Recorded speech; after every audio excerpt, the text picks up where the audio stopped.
लेकिन जैसे हेमंत ने आज कार्यक्रम की शुरुआत में ही कहा था, पॉलिटिक्स और अर्निंग्स इसी पर फोकस रहने वाला है और आज बीजेपी का पूरा मैनिफेस्टो भी सामने निकल कर आएगा। उससे पहले देखिए, जो लोग इस इलेक्शन में एक्टिव कैंडिडेट्स हैं उनका पूरा खुलासा भी आने लगा है कि कहां कहां इनका निवेश है, इनकी प्रॉपर्टीज कितनी है। और उसमें बहुत ही इंटरेस्टिंग चीज हम आपके लिए लेकर आ रहे हैं। अमित शाह जो कहते हैं कि बीजेपी के चाणक्य हैं, उनका पोर्टफोलियो सामने निकल कर आया। याद रखिएगा, बीजेपी सत्ता वाली पार्टी है। अमित शाह के बल पर ही उन्होंने कई सारी पॉलिसीज बनाई हैं, लेकिन देखने वाली बात यह है कि पॉलिटिशियंस भी शेयर बाजार से जुड़े हुए हैं। और अमित शाह का जो पोर्टफोलियो निकल कर आया उसमें बहुत ही इंटरेस्टिंग कैंडिडेट्स हैं।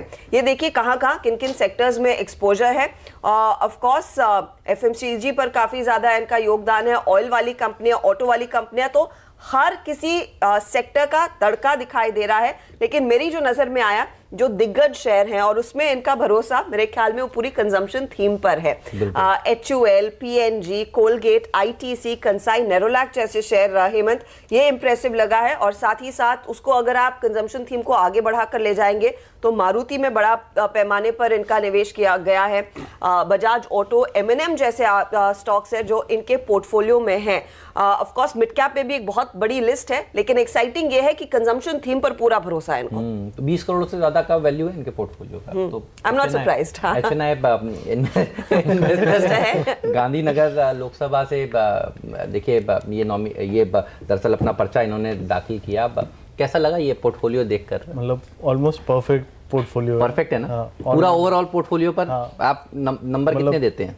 9 दूंगा मैं। 10 में से 9 नंबर है ना? सारे बढ़िया स्टॉक्स इन्होंने खरीद कर रखे। आपको कैसा लगा सर पोर्टफोलियो? नहीं, बहुत अच्छा पोर्टफोलियो। और जिस तरीके से सेक्टर एलोकेशन भी किया हुआ है, मुझे लगता है कि और सारे स्टॉक्स जो अभी आपने वेल डाइवर्सिफाइड हैं। देखिए रिलायंस ग्रुप के स्टॉक्स हैं, IT है, ऑटो है, FMCG है और अदर्स में तो मतलब गजब का डाइवर्सिफिकेशन है। आपको कैसा लगा सर? बिल्कुल, इनफैक्ट अच्छा ही है। कोई अच्छा है हाँ, मुझे नहीं लगता कि कुछ कमेंट भी करना चाहिए इनफैक्ट। नहीं, सही है। तो खुद ब्रोकर रहे हैं और देखिए उसके बाद एक्टिव पॉलिटिक्स में उतरे हैं, तो फिर इनके पोर्टफोलियो तो बढ़िया होना। MRF जैसे स्टॉक्स देखिए अब किस भाव के हैं ये अगर हाँ, मैं यही बोलने वाली थी तो वो बात अलग होती। हाँ, लेकिन कभी मुलाकात होगी तो हम तो जरूर पूछेंगे। कम से कम MRF किस भाव पर खरीदा था। क्या दमदार एक से एक क्लासिक स्टॉक्स अब इनके पास हैं। सबसे बढ़िया स्टॉक आपको कौन सा लगा इनके पोर्टफोलियो? मेरे को रिलायंस, क्योंकि रिलायंस में अगर आप देखें, जैसे कंजम्पशन की बात कर रहे हैं, तो मेरे ख्याल से इनका भी व्यू ये है कि डेटा कंजम्पशन पे रिलायंस सबसे आगे होगा और वहाँ पे मेरे को लगता है इनका बेस्ट प्ले था। और दूसरा सन फार्मा। सन फार्मा में वैल्यू इन्वेस्टर पोजीशन जैसी लगती है और मुझे लगता है ये काफ़ी आगे जाके बढ़ सकता है इनके लिए। सन फार्मा आपको बढ़िया लगता है? सन फार्मा के लिए अभी एक खबर भी आई है डॉक्टर साहब, वो खबर भी दिखाइएगा। एक नई इंसुलिन जो दवा है वो भी दरअसल US मार्केट्स में ये लॉन्च कर रहे हैं। तो सन फार्मा के लिए थोड़ी देर पहले अभी जब हम ब्रेक पे जा रहे थे तब वो न्यूज़ आ रहे थे। तो आपको बढ़िया 2 स्टॉक्स लगे, RIL और सन फार्मा। पालविया साहब, आपने देखा पोर्टफोलियो, आपको सबसे बढ़िया क्या लगा? देखिए पोर्टफोलियो देख के अब किसी को उसको फॉलो करके बाय करना है तो मुझे यहाँ से जो अट्रैक्टिव लग रहा है एट करंट लेवल, रिलायंस तो एनी हाउ अच्छा ही है, लेकिन सामने से अगर हम देखें तो अल्ट्राटेक काफ़ी अट्रैक्टिव लग रहा है मुझे यहाँ से। इस लेवल से अगर किसी को इन्वेस्ट करना है इस पोर्टफोलियो को फॉलो करके तो अल्ट्राटेक यहाँ से अच्छा लग रहा है। और दूसरा TCS, ये दोनों स्टॉक मुझे काफ़ी अट्रैक्टिव लग रहे हैं। मुझे लगता है ये दोनों स्टॉक्स में एक अच्छा मोमेंटम देखने को मिलेगा नियर टर्म और शॉर्ट टर्म में। और आपको क्या पसंद आया? आई थिंक जिस तरीके से उन्होंने वेटेज दिया है रिलायंस को, मुझे लग रहा है रिलायंस पे ही दाव लगाना चाहिए। RIL पे 11% का एलोकेशन है टोटल, तो आई थिंक हेवीएस्ट वही है। तो कन्विक्शन उनका वहाँ पर हाई है, तो आई थिंक मैं उसी के साथ रहना चाहूँगा। तो नज़र रहेगी। देखिए RIL पर अच्छा मैं देख रहा था कुछ अलग उनकी वाइफ का पोर्टफोलियो भी देखिए सामने आया है। और ये देखिए वो स्टॉक्स है। हाँ, तो रानी इंजन, अच्छा मैंने स्टॉक 20 में भी इसको टीम में शामिल किया, यहीं से उठा के क्यों? तो ये सारे स्टॉक्स हैं, ये सब भागेंगे लोगों के सामने आए हैं। गुजरात फ्लोरो, स्पार्क, सन फार्मा ही नहीं, सन फार्मा एडवांस रिसर्च वाली कंपनी भी, कैडिला हेल्थ। अच्छा इसमें मैं देख रहा हूँ ये सन फार्मा, कैडिला हेल्थ, ये सब कुछ गुजरात की, टोरेंट, ये सारे कुछ गुजरात की कंपनियां भी इन्होंने दरअसल, सॉरी ये हाँ एग्जैक्टली, तो चैनल चेक का फायदा है। यस, तो वो फायदा नजर आया। मारुति का स्टॉक भी देखिए इनके पास है, M&M भी है, बजाज ऑटो पर भी ये बुलिश है। तो देखिए 4 व्हीलर भी है, 2 व्हीलर भी है, ये एक बढ़िया चीज नजर आई। लेकिन देखिए इलेक्शन इलेक्शन ये वो चीज़ है जिस पर आपकी नज़र साफ तौर पर होनी चाहिए। और आज बीजेपी अपना मैनिफेस्टो भी सामने रखे। 11 बजे वो ऐलान होगा बीजेपी के घोषणा पत्र का। हमारे साथ sptulsian.com के SP तुलसियान जी भी अब जुड़ चुके हैं। तुलसियान जी, क्या एक्सपेक्टेशंस है आपकी इस घोषणा पत्र से आज? देखिए, मेरे हिसाब से तो कोई घोषणा पत्र बहुत ज्यादा मायने नहीं रखता है, लेकिन हाँ, जब अगला इलेक्शन होता है तो एक दूसरे की पार्टियां जो एक दूसरे की जो टांग खींचने की होती है, आपने घोषणा पत्र में ये पूरा नहीं किया। और खास करके मैं यहाँ पे जिस हिसाब से मीडिया ने एक हाइप किया न्याय के ऊपर कांग्रेस के मैनिफेस्टो पे, उसके मैं थोड़ा सा यहाँ पे मेरा एक फ्रैंक व्यू दूंगा कि उसके पॉजिटिव्स ज़्यादा दिखाए जबकि नेगेटिव्स, जबकि ऐसे ये सारी चीज़ें जो है कहीं ना कहीं निवेशक को गुमराह करती है। जैसे मैं अगर न्याय के ऊपर ही कहूँ, मैं मेरा व्यक्तिगत, चूंकि आपने बीजेपी के मैनिफेस्टो पे कहा है, लेकिन उसके पहले जरूरी है जिस दूसरी पार्टी ने अपना मैनिफेस्टो दिया है कि जिस हिसाब से रघुराम राजन जो एक्स गवर्नर ने कहा कि फिस्कल स्पेस है हर परिवार को 72,000 देने का, 20% 5 करोड़ फैमिली को।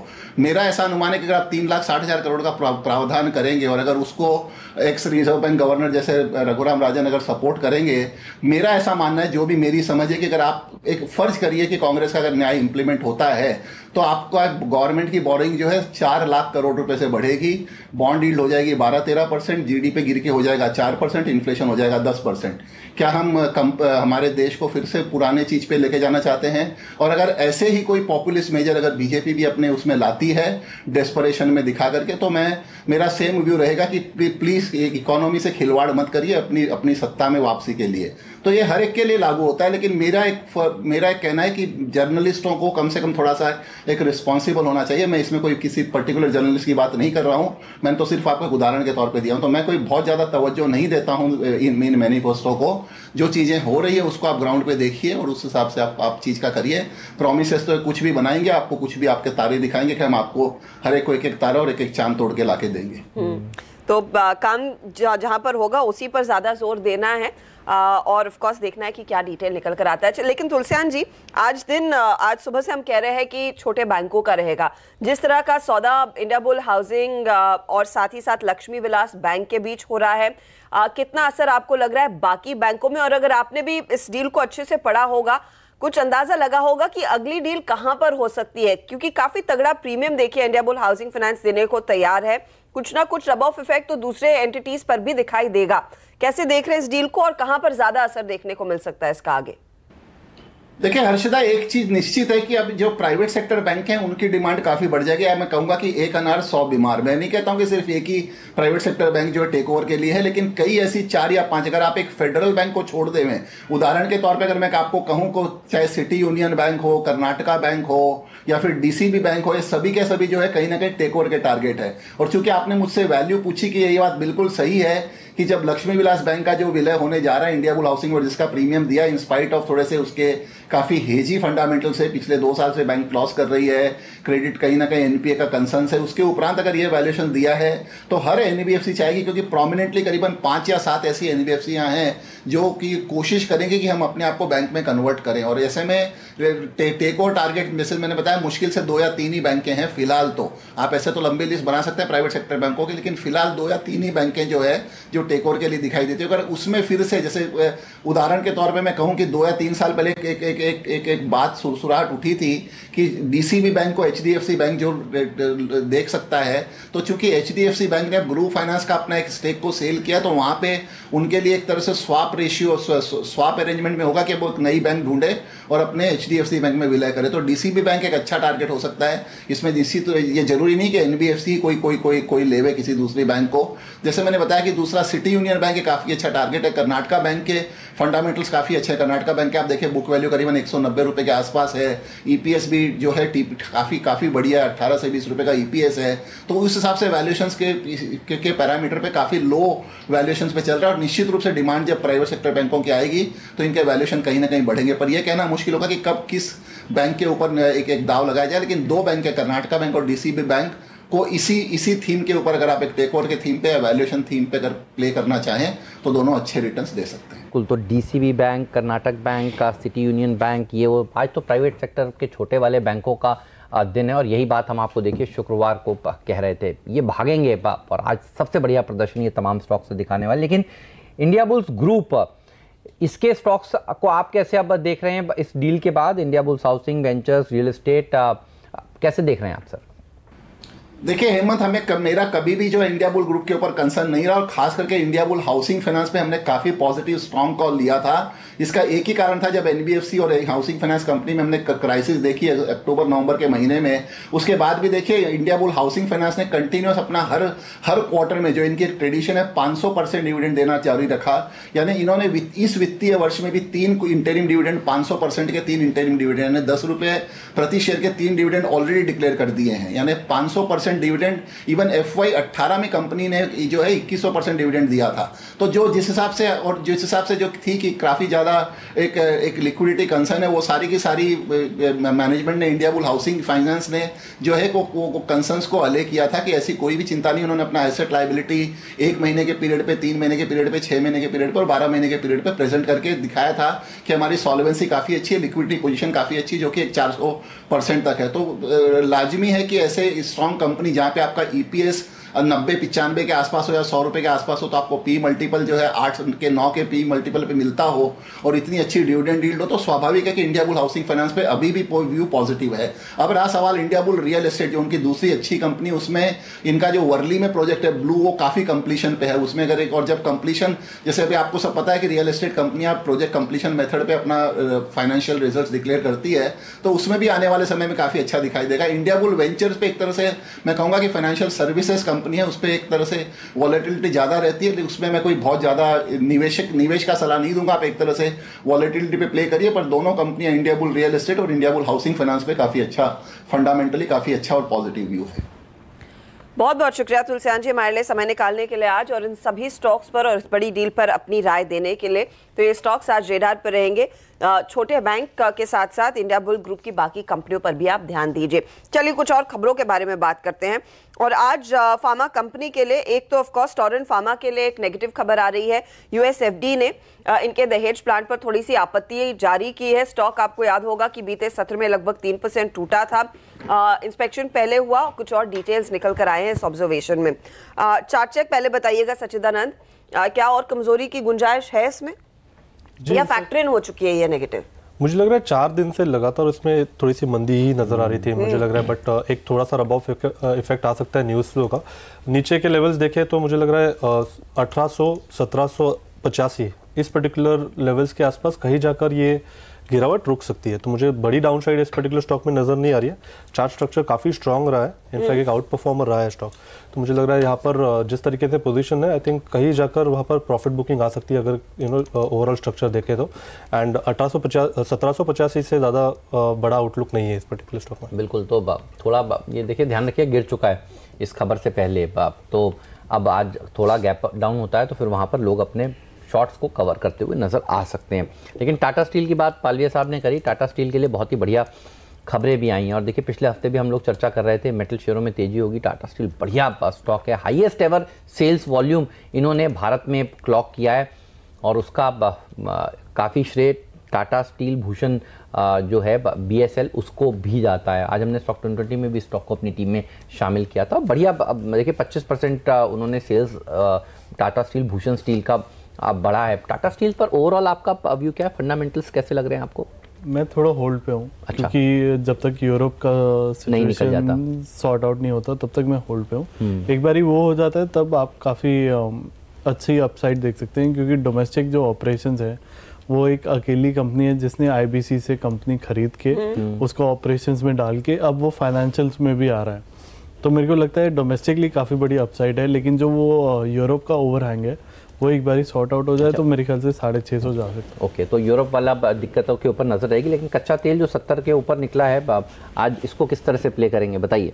मैं सुबह ही बोल दिया कि ONGC और ऑफशोर कंपनीज जो है ऑफशोर चलेंगी। और दूसरा मेरे ख्याल से मैं सुबह की थोड़ा कॉन्ट्रा लूंगा, क्योंकि OMCs मुझे लगता है कि नीचे जाएंगी। उसके 2 फैक्टर हैं, एक तो 70 के ऊपर गया है और over the weekend price cut हुआ है। तो वहाँ पे मेरे ख्याल से चाहे वो अनाउंसमेंट ना आए लेकिन वो प्राइस कट इलेक्शन के समय में तेल कंपनियों को दाम बढ़ाने में दिक्कत होगी। हो सकता है इलेक्शन खत्म होने के बाद एक साथ बढ़ जाएं, लेकिन उस टेन्योर में शायद ना बढ़े। और हो सकता है इस बारी गवर्नमेंट से ये ना आए कि हम काट रहे हैं। अच्छा। और इस बारी धीरे धीरे वो विदाउट अनाउंसमेंट प्राइसेस को नीचे ले आए। अच्छा। जो वो हर रोज प्राइस रिवीजन करते हैं उसमें नहीं आपको नहीं मुझे वो एक बेस्ट तरीका है ना कि आप शोर भी ना बचाएं और काम भी हो जाए। वहाँ पे मेरे को लगता है कि वहाँ पे पुश ऑफ काफी मिल जाएगा। ओके, इंटरेस्टिंग रहेगा। सच्चिदानंद, अगर आपने वो क्रूड का प्ले करना है ऑफशोर कंपनियों में, क्योंकि ढेर सारे ऑप्शंस है और हेमंत ने भी अपनी टीम में कुछ नाम डाले हैं, बताइए आज का इंट्राडे ट्रेड क्या बन सकता है? मुझे लग रहा है सेलान एक्सप्लोरेशन इस पर्टिकुलर स्टॉक का जिक्र हुआ है इस पर्टिकुलर लिस्ट में, तो मुझे लग रहा है ये थोड़ा सा इंटरेस्टिंग हो सकता है। मुझे लग रहा है ऊपर 200-205 तक के लेवल्स इस पर्टिकुलर स्टॉक में देखे जा सकते हैं। नीचे में काफ़ी अच्छा सपोर्ट बन चुका है अराउंड 182-183 के जोन में। आई थिंक उसी को स्टॉप लॉस बनाना चाहिए, वहाँ पर थोड़ी सी लॉन्ग पोजीशन बनानी चाहिए। ओके, तो सेलान एक्सप्लोरेशन इस पर ध्यान दीजिए। और इनफैक्ट फंडामेंटल्स आपको भी पसंद है सेलान के क्या? मेरे को काफी अच्छा लगता है ये स्टॉक, क्योंकि ओएनजीसी से रिलेटेड है और जितना क्रूड ऊपर जाएगा उतना सेलन को पहले बेनिफिट मिलता है और बाद में ओएनजीसी को, क्योंकि इनके प्रोजेक्ट्स एग्जीक्यूशन में चले जाते हैं। ठीक बात है, तो सेलान के ऊपर रखिएगा नजर। स्टॉक 2020 के डायरेक्टर साहब पूरी टीम दिखाइए मेरी। आज मैंने पिछले हफ्ते भी हम कह रहे थे 70 के ऊपर निकल जाएगा इस हफ्ते, और देखिए निकल ही गया। और तब भी हमने इस टीम को प्ले किया था, उस दिन भी हमारी टीम ने बहुत ही बढ़िया प्रदर्शन दिखाया था। लेकिन ये है देखिए आपके सामने ये पूरी की पूरी टीम, ड्यूक्स, डॉल्फिन, अब इसमें काफ़ी सारे तो गैप अप भी खुल जाएंगे। ये कंप्लेन हमेशा रहती है, लेकिन देखिए हम क्या कर सकते हैं, तो गैप अप आप ही लोग खोलते हैं, इसमें हमारा तो कोई योगदान नहीं। लेकिन ऑयल इंडिया और ओएनजीसी ये दोनों स्टॉक्स लिक्विड हैं। इनमें आपको बेटर कौन सा नज़र आता है पालिया साहब, और लेवल्स बताइए अगर आपको तेजी करने का मूड हो तो। देखिए ओएनजीसी में जिस तरीके का स्ट्रक्चर है, एक कंसोलिडेशन के बाद stock on the verge of breakout है, तो 162 एक इंपॉर्टेंट लेवल है ओएनजीसी के लिए। आज के अपमूव में अगर ये 162 लेवल क्रॉस करता है तो इसका एक नियर टर्म चार्ट पे ब्रेकआउट होगा और फिर ये स्टॉक में मुझे लगता है कि 172-74 तक के लेवल ऊपर में देखने को मिल सकते हैं। तो आज के सेशन में मुझे लगता है गैप अप ओपनिंग के बाद देखना होगा 162 अगर ये क्रॉस कर लेता है तो फिर इसमें बिल्कुल ट्रेड लॉन्ग तक होल्ड रखना चाहिए 172 के टारगेट के लिए। ऑयल इंडिया में देखें तो थोड़ा सा अभी कंसोलिडेशन में स्टॉक मुझे लगता है उसमें 185-188 एक स्ट्रॉन्ग हर्डल है। जब तक वो स्टॉक वहाँ से क्रॉस नहीं करता थोड़ा सा कंसोलिडेशन और रहेगा। 188 का ब्रेकआउट इसके लिए इंपॉर्टेंट रहेगा। अगर वो ब्रेकआउट मिल जाता है तो फिर स्टॉक यहाँ से 205 तक के टारगेट भी दिखा सकते हैं। ओके, तो ये इंटरेस्टिंग ट्रेड इन ऑयल कंपनियों में रहेगा। ओएनजीसी, ऑयल इंडिया पर आप ध्यान दीजिए और ऑफ कोर्स उन तमाम ऑफशोर कंपनियों पर भी। अच्छा, वॉकहार्ट को लेकर एक इंटरेस्टिंग डेवलपमेंट है। कंपनी प्लान कर रही है कि अपने इंडिया फॉर्मुलेशन बिजनेस को डीमर्ज कर दे। यहाँ पर शायद एक माइनॉरिटी स्टेक भी बेच सकते हैं और कंपनी का जो डेट 3,700 करोड़ से ज्यादा का है उसको कम करने के लिए ये पर्टिकुलर स्ट्रैटेजी आजमाई जाएगी। ये बताइए क्या ये एक सक्सेस स्टोरी रहेगी? क्योंकि इस तरह की खबरें हमने पहले भी सुनी है। लेकिन ये स्टॉक आपको याद होगा पिछले साल अप्रैल में 700 पर खड़ा होता था, आज 450 का भाव भी नहीं है। क्या किया जाए? मेरे ख्याल से कोई भी स्टोरी पे बम्प मिले या प्राइस ऊपर आए तो निकल बेचते, क्योंकि ये बहुत वॉलेटाइल रहता है और लॉन्ग टर्म के लिए तो बिल्कुल भी ना इन्वेस्ट करें इसमें। और कोई भी 10-15% भी अपसाइड मिलता है तो उसमें निकल जाए, क्योंकि इस डील में माना जा रहा है कि करीब करीब 5,000 करोड़ की वैल्यूएशन मांगी जा रही है। Is it possible? क्या इनको मिलेगा इतना? इतना मिलेगा तो नहीं, बट बोलने में और वहाँ पे कन्वर्जन में काफ़ी टाइम लग जाता है और उसमें कहीं ना कहीं इनमें नेगेटिव्स ज़्यादा हैं सिस्टम में बिजनेस वाइज। तो वो मेरे ख्याल से स्टॉक प्राइस और नीचे ले जा सकते हैं बिफोर ये डील पूरी हो या सिचुएशन पूरी हो। तो इसलिए आप एक बारी निकल जाएं। अगर वो डील क्लोजिंग पे आएगी तो वहाँ पे कहीं ना कहीं एक बारी दोबारा देख सकते हैं। अच्छा, बस सन फार्मा पर भी एक राय लेना चाहता हूँ। ये आपने कैसे देखा इस खबर को? इन्फ्यूजेम करके एक रेडी टू इन्फ्यूज़ दवा है, वो यूएस में ये लॉन्च कर रहे हैं। ये कीमोथेरेपी के कैंसर में इस्तेमाल होने वाली दवा है। कितना बड़ा ड्रग है? सन फार्मा पर क्या व्यू है इस खबर के चलते? अभी अभी आया एक्सचेंजेस पर। तो अगर ये मार्केट साइज अगर मैं सही हूँ तो ये एक 700-800 मिलियन की मार्केट साइज है। इसमें एक इंजेक्शन जो है अराउंड $1,000 या $2,000 का है। अच्छा, तो ये काफ़ी कीमोथेरेपी में काफ़ी यूज़ होने वाला है। मतलब 3-4 इंजेक्शन एक कीमोथेरेपी में यूज़ होते हैं। तो काफ़ी हाई वैल्यू है और बहुत स्पेशलाइज्ड ड्रग है। और मेरे को लगता है सन फार्मा में अब जो अप्रूवल्स आएंगे वो बहुत स्पेशलाइज्ड होंगे और अगले 2-3 साल मेरे को काफ़ी बड़ी अपसाइड दिखती है सन फार्मा। 2-3 साल के लिए काफ़ी बड़ी अपसाइड दिखती है, यानी किसी को खरीदना है एक फार्मा स्टॉक तो ये खरीद कर रखा जा सकता है। वो यस बैंक या वैसी स्टोरी अनफोल्ड हो जाए कहीं ना कहीं। और क्या टारगेट लगते हैं आपको? मैं 650-700 का। 650-700 दिखाइए साहब इसके चार्ट, ये देखिए 52 वीक हाई 650-700, यानी आपके 52 वीक हाई ये लगाने का दमखम रखता है चार्ट पर। सच्चिदानंद जी, ऐसा कुछ नजर आ रहा है आपको कि बॉटम आउट हो चुका है? देखिए बॉटम आउट के सिग्नल्स आई थिंक जैन के महीने में मिले थे। अमित शाह साहब के पोर्टफोलियो की जिक्र भी हुआ है, उसमें भी यही देखिए आई थिंक यहाँ पर कहीं जाकर वो गिरावट का मोड था, आई थिंक वो थम चुका है। इनफैक्ट जिस तरीके से स्टॉक में एक बुलिश हैमर बने थे 2 consecutive on the monthly scale, तो ये अच्छे संकेत थे कि कहीं जाकर एक शॉर्ट टर्म या फिर लॉन्ग टर्म बॉटम एस्टैब्लिश हो चुका है स्टॉक में। एंड रिवर्सल की बात करें तो आई थिंक वो रिवर्सल ऑलरेडी हो चुका है, मोमेंटम थोड़ा सा लैग्ड है, but I think gradually stock ऊपर ही आई थिंक अराउंड 570-580 ऐसे लेवल्स दिखा सकता है। तो मुझे लग रहा है यहाँ पर अभी डेफिनेटली थोड़ा सा लॉन्ग टर्म के हिसाब से पॉजिटिव बायस रखना चाहिए। शॉर्ट टर्म में थोड़ी सी वीकनेस या कंसोलिडेशन हो सकता है, बट आई थिंक ओवरऑल इसका स्ट्रक्चर अभी बेटर हो गया। अच्छा, क्योंकि हम फार्मा कंपनियों की बात कर ही रहे हैं हेमंत, एक रिपोर्ट अभी मैं देख रही थी जेपी मॉर्गन की आई है बायोकॉन पर, और उन्होंने टारगेट जो है 775 का दे दिया। बायोकॉन एक स्टॉक रहा है जिसपे बीच में तो काफी भरोसा था, फिर एकदम ठंडा पड़ गया। ये 775 वाला टारगेट कालरा साहब कुछ भारा है क्या? नहीं, मेरे को बायोकॉन काफ़ी हाई वैल्यूएशन पे लगता है, और उसमें न्यूज़ ज़्यादा वैल्यूएशन को बढ़ा देते हैं, लेकिन फंडामेंटल रिजल्ट्स में वो दिखता नहीं है। और कैश फ्लो यूटिलाइजेशन बहुत हाई पे है वहाँ पे, तो इसलिए मुझे लगता है थोड़ा अवेयर रहें और यहाँ से थोड़ा एग्जिट ही कर लें शायद, मेरे ख्याल से। ऑलराइट, तो बस 775 का टारगेट है, तो उसके करीब जाए तो यहाँ से निकलने की आपको राय है। लेकिन डेल्टा कॉप के नतीजे आ जाने वाले हैं, और पिछले कुछ हफ्तों में हम देख रहे थे डेल्टा कॉप में एक रिन्यूड इंटरेस्ट बना भी हुआ था। ये नतीजों से पहले चल जाता है, इसकी ये खासियत रही है, और नतीजों के आसपास फिर इसमें थोड़ी बहुत प्रॉफिट बुकिंग आ जाती है। आप ये ऐसे कर रहे हैं, इसका मतलब आप डेल्टा कॉप जाते हैं, आपको पसंद है उनके कैसीनोज? दिसंबर के क्वार्टर में जाता हूँ, दिसंबर के क्वार्टर में रिजल्ट मुझे पता है कि मुझे तो, और वेदर बहुत बड़ा प्ले करता है। जाते हैं तो क्या खेलते हैं? मैं वहाँ पे रूले मेरा भी फेवरेट है। पालिया साहब, आपका क्या फेवरेट है? नहीं, मैं खेला नहीं हूँ। अच्छा, कभी नहीं। अच्छा, आप सर? रूले ना, हाँ, तो मजा उसी में है। अच्छा, चलिए तो स्टॉक की बात कर लेते हैं। क्या लेवल्स कौन से इंपॉर्टेंट है पालविया साहब इस स्टॉक के लिए? देखिए, पिछले एक हफ्ते का चार्ट भी दिखाएगा डायरेक्टर साहब। यस सर, प्लीज बताइए। देखिए, ऊपर में जो इसका लेवल है इंपॉर्टेंट है वो 280 का है, बहुत टाइम से कंसोलिडेट हो रहा है। 280 का ब्रेकआउट अगर इस स्टॉक में मिल गया तो फिर मुझे लगता है ये स्टॉक एक अच्छी रैली देगा वहाँ से, फिर मुझे लगता है 340-350 तक के टारगेट भी देखने को मिल सकते हैं। तो अभी इमीडिएट टारगेट की बात करें 280 इसका फर्स्ट टारगेट लगता है मुझे हायर साइड में। स्टॉक में जिस तरीके का फॉर्मेशन है मुझे लगता है बने रहना चाहिए। ये स्टॉक में सूनर और लेटर ये ब्रेकआउट जरूर आएगा, क्योंकि जिस तरीके का इसमें एक्यूमुलेशन देखने को मिलता है, कोई भी डाउन साइड आती है स्टॉक में तो वहाँ पे लोअर साइड पे बिल्कुल बाइंग इंटरेस्ट इसमें बना हुआ है। स्टॉक में बहुत अच्छा जो बेस बना हुआ है वो इसका 240-245 की रेंज में बना हुआ है, और मुझे लगता है 280 का ब्रेकआउट आता है तो बिल्कुल स्टॉक में एक अच्छी रैली देखने को मिलेगी। ओके, तो 280 के पार निकलेगा तो अच्छी तेजी दिखाएगा, पर क्योंकि ज्यादा चल चुका है, कहां पर थोड़ा सावधान होने की बात है? 280 वाला ही लेवल रहेगा। इनफैक्ट वही लेवल है 277-280 का ही इंपॉर्टेंट लेवल है। अगर वो पर्टिकुलर बैरियर क्रॉस हो जाता है तो आई थिंक काफ़ी अच्छे कंसोलिडेशन से ब्रेकआउट होगा, और मुझे लग रहा है कि 320 के लेवल्स इमीडिएटली स्टॉक में आ सकते हैं। तो 280 जैसे उन्होंने मेंशन किया, आई थिंक काफ़ी अहम लेवल है। अगर वहाँ पर सस्टेन हो जाता है, डेली चार्ट पे एक अच्छी क्लोजिंग बन जाती है, तो आई थिंक वहाँ से मोमेंटम और भी एक्सटेंड हो सकता है 320-326 के लिए। ओके, तो ये एक इंटरेस्टिंग स्टॉक रहेगा जो नंबर्स के पहले काफी चल चुका है, इस पर आप ध्यान दीजिए। अच्छा, HDFC बैंक की ओर से भी एक इंडिकेशन आया कि मार्च की तिमाही कैसी रहेगी। उन्होंने कहा कि एडवांसेस में ग्रोथ देखने को मिली है, ये 8 लाख से ज्यादा रहे, डिपॉजिट्स में अच्छा खासा उछाल देखने को मिला, और कासा 42% के आसपास रहा है।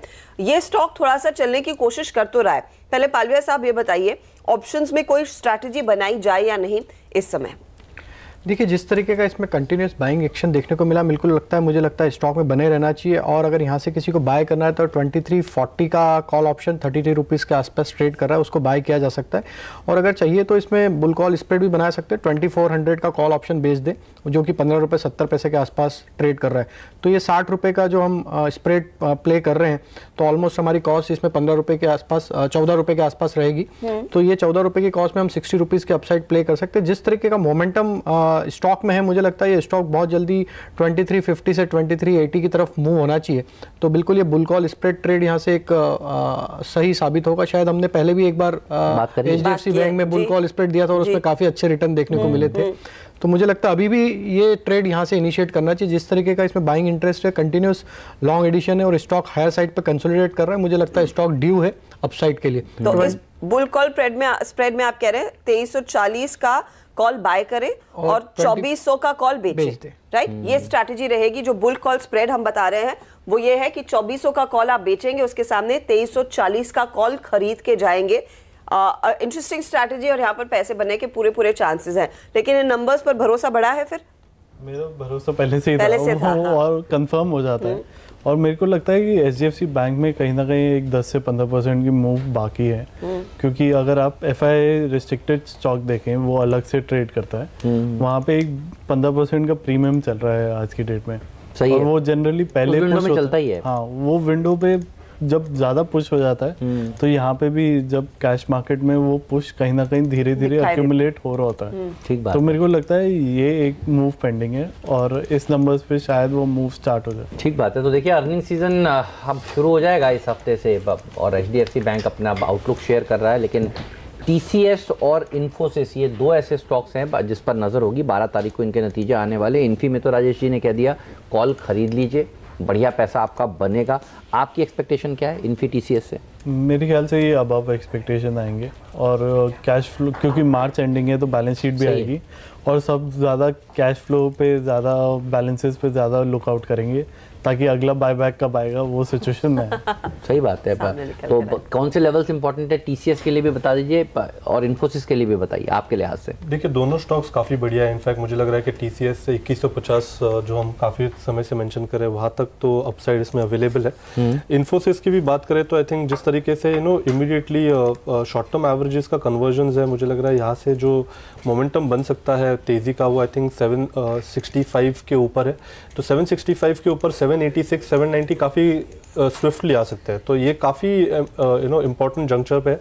प्रेफरेबली मैं TCS पे ज़्यादा बेट करूंगा। मुझे लग रहा है 2150 एक बेटर लेवल है जहाँ पर जाने की संभावना काफ़ी तेज़। तो सचिन जी को फॉलो करते हैं तो TCS, और अगर पालविया जी को फॉलो करते हैं तो इन्फोसिस, CNBC आवास को फॉलो करते हैं तो दोनों में रहेंगे तो ज़्यादा चांसेस हैं अच्छी कमाई होगी, क्योंकि यही सबसे बड़ा ट्रिगर रहेगा इस हफ्ते का जो अर्निंग सीजन का आगाज होगा इन दोनों दिग्गज कंपनियों के साथ होगा 12 तारीख को। याद रखिएगा ये दोनों कंपनियां अपने नतीजे पेश करेंगी। चलिए अब आशीष के पास चलते हैं और ये बताएंगे कि आज जो तमाम खबरें हैं जो फोकस में रहेंगी, जिन पर आज एक्शन लेना बनता है। आशीष, वाकई बहुत सारी खबरें और सबसे इंपॉर्टेंट तो इंडिया बुल्स, हाउसिंग फाइनेंस और लक्ष्मी विलास बैंक अपने रडार पर रखें। दोनों के बोर्ड्स ने, जैसे कि CNBC आवास लंबे अरसे से बता रहा था आपको, फाइनली वो विलय को मंजूरी मिल गई है और जो रेशियो है वो क्लियरली लक्ष्मी विलास बैंक के फ्लेवर में है। तो 35% प्रीमियम फ्राइडे के क्लोज पर वहां पे आपको नजर आएगा। हाँ, सबसे इंपॉर्टेंट और वो कॉशन बरतने की जरूरत, क्योंकि अथॉरिटीज का अप्रूवल चाहिए और सबसे इंपॉर्टेंट RBI का। और जिस तरह का रियल एस्टेट बैकग्राउंड है तो उस पर स्ट्रीट क्लोजली वॉच आउट करेगा। अच्छा, इससे पहले आपने इंडसइंड बैंक, भारत फाइनेंशियल्स की बात सुनी होगी, IDFC बैंक, कैपिटल फर्स्ट का देखा होगा, बंधन बैंक, ग्रुप फाइनेंस का देखा होगा, और अब इंडिया बुल्स और लक्ष्मी विलास बैंक का हो रहा है। तो ऐसे में तमाम छोटे private sector banks, regional place वाले बैंक्स, NBFCs अपने रडार पर रखें। तो DHFL जैसी कंपनी, PNB हाउसिंग फाइनेंस या फिर Federal Bank, Karnataka Bank, Karur Vysya, South Indian Bank, City Union Bank, Dhanlaxmi Bank, ये सब आज आपके रडार पर रहने चाहिए। RBL बैंक भी उनमें से एक हो सकता है और वैसे उसके लिए खबर भी है। 18 अप्रैल को इसकी बोर्ड की बैठक है फंड रेजिंग पर, तो इक्विटी शेयर्स या डिपॉजिटरी रिसीट्स जारी करता हुआ नजर आएगा। बैंक्स और भी रडार पर रहेंगे क्योंकि HDFC बैंक ने अपना Q4 का रिलीज रखा है सामने, जिसमें लोन ग्रोथ का मोमेंटम जो है साल दर साल 24.5% पर है, पिछले 5 क्वार्टर्स में सबसे अच्छा। NIT टेक्नोलॉजीज रडार पर रखें। Baring private equity Asia, NIT technologies में जो NIT लिमिटेड का स्टेक है और प्रमोटर्स का जो स्टेक है करीब 30% का, वो खरीद रहे हैं 1394 रुपीज में, यानी कि फ्राइडे के क्लोज से तो 3-3.5% का ही प्रीमियम आता है। लेकिन NIT लिमिटेड के लिए इंटरेस्टिंग है, ये जो उनका 23% NIT टेक्नोलॉजीज में स्टेक है, उसकी कुल मूल्यांकन आया इस डील के बाद 2020 करोड़ रुपए का। NIT लिमिटेड इस समय है 1600 करोड़ रुपए की मार्केट कैप वाली कंपनी। एक वो बड़ा पॉजिटिव, दूसरा होल्डिंग कंपनी का डिस्काउंट जाता हुआ नजर आएगा। हाँ, इंपॉर्टेंट की मैनेजमेंट की कोई कमेंट्री सामने सामने आए कि पैसे का इस्तेमाल कैसे करेंगे, हम शेयरधारकों को देंगे या नहीं देंगे। हेक्सावेयर टेक्नोलॉजीज इसीलिए रडार पर रखें जिस कंपनी ने एनआईटी टेक्नोलॉजीज को एक्वायर करा है, बेरिंग पी एशिया, वो ऑलरेडी इस कंपनी की प्रमोटर्स है। तो तमाम अटकलें स्ट्रीट में लगती हुई इनके मर्जर अमेलगमेशन को लेकर इस लिहाज से ये स्टॉक भी रडार पे रहेगा। कच्चा तेल 5 महीने के हाईस पे ब्रेंट पहुंचता हुआ $70 के पार, तो ऐसे में paint companies, oil marketing companies focus में रहेंगी, और क्योंकि शायद रुपया कमजोर हो इसके चलते, तो आईटी स्टॉक्स वैसे ही रडार पे रहेंगे।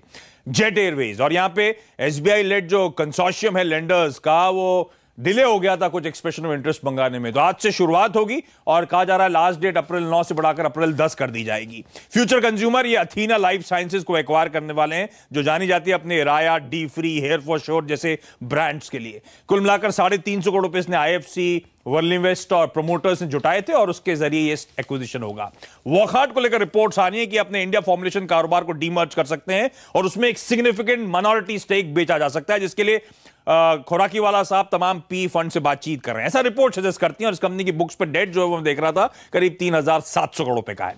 ईडलवाइज इकरा ने इस कंपनी की long term rating downward revise करी है, स्टेबल से निगेटिव कर दी, और दिक्कत है होलसेल बुक जहां पे तगड़ा रियल एस्टेट का एक्सपोजर है उसको लेकर। टोरेंट फार्मा दहेज प्लांट यूएसएफडी ने मार्च में इंस्पेक्ट करा था, कुछ ऑब्जर्वेशन सामने आए, हालांकि वो प्रोसीजरल इन नेचर है। टाटा स्टील के भी Q4 अपडेट सामने आए हैं। इंडिया सेल्स में 20% का उछाल, यूरोप कारोबार में 9% तिमाही दर तिमाही का इजाफा देखने को मिल रहा है। कैडिला हेल्थ केयर, और यहां पे अच्छा टोरेंट फार्मा का दहेज प्लांट हो गया, कैडिला हेल्थ केयर की यूएसएफडीए की दवाओं को एक मंजूरी मिली, इसलिए रडार पर रखें। सेंचुरी टेक्सटाइल्स का रियल एस्टेट प्रोजेक्ट है बिरला वन्य कल्याण में, वो लॉन्च कर दिया गया है। सागर सीमेंट्स के भी प्रोडक्शन आंकड़े सामने आए, 14% लास्ट क्वार्टर में सीमेंट प्रोडक्शन में उछाल, सेल्स 7-8% बढ़ी। एनबीसीसी, अनूप कुमार मित्तल साहब 1 अप्रैल से सीएमडी नहीं रहे, और उसकी जगह कैबिनेट की जो अपॉइंटमेंट्स कमेटी है उन्होंने जो इस समय मिनिस्ट्री ऑफ हाउसिंग और अर्बन अफेयर्स में एडिशनल सेक्रेटरी हैं शिवदास मीना, उनको इस समय चार्ज दिया है। सेटको ऑटोमोटिव, और इसकी अप्रैल 10 यानी कि परसों, अब बुधवार को बोर्ड बैठक है, अपनी एक आर्म में विनिवेश करने के लिए, स्टेक सेल करने के लिए। एल&टी फाइनेंस और मुथूट फाइनेंस के एनसीडीज आज से खुल रहे हैं। डेल्टा कॉप, टायो रोल्स और हैथवे के रिजल्ट्स आज आने हैं, और एफएनओ बैन में डीएचएफएल इंक्लूड हो रहा है, ध्यान रखें। Otherwise Adani power, IDBI, jet Airways और आर पावर तो ऑलरेडी इसका हिस्सा थे। तमाम स्टॉक्स हैं जिसमें